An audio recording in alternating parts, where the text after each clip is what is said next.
Hi guys, so this year we've had quite a lot of traction with US expats, and a lot of them asking what are the options, what can I contribute, what can't I contribute to when I'm overseas. Now, I don't need to go into detail about the kind of punitive taxation system that you have. We've gone through a lot of the blogs on that.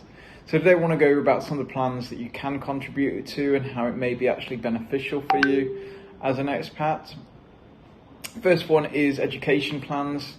You can contribute to a 529 plan, and as an expat you can actually use it to your advantage in going to lower states. The same with Roth IRAs, you can contribute your 6,000, 7,000 limit. Again, it's just about finding a brokerage that will open it for you.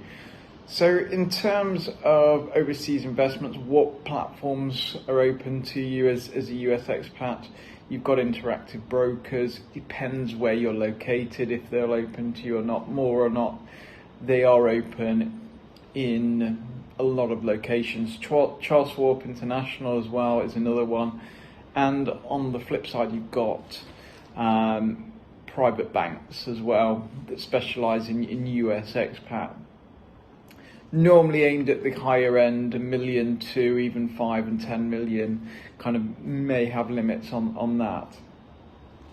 So again, just quickly what to watch out for. You've got the PFICS taxation, you've got your reporting of anything over 10,000, so make sure it's PFICS compliant. We've done a whole video and blogs about that, and in some of the other topics. So what are the options that I would do in 2022 as we come into a new year? What are some of the feasible options for you? One is set up an international retirement account. We've talked about this in a number of blogs. You can have a kind of offshore IRA, very similar, that we've spoken about. That gives you more kind of flexibility over control and also what you can invest into it. So for example, an IRA, you have income limits. If you're earning over $140,000, it won't let you contribute. Also, you've got 6,000 to 7,000 a year if you're above or below 50, 7,000 if you're above, 6,000 if you're below. With this, some options you don't have to have those income limits. So for a typical expat, it's on your $250,000 a year salary, or if you're just living abroad, you do have that option open to you. Again, another one is the private banking routes.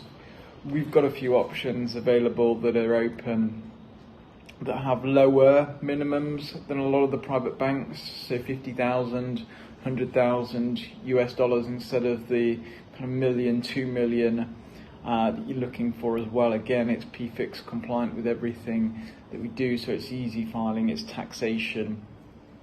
We've also got tax partners that we work with. So that's the idea in 2022. Feel free to get in touch at info@investmentforexpats.com.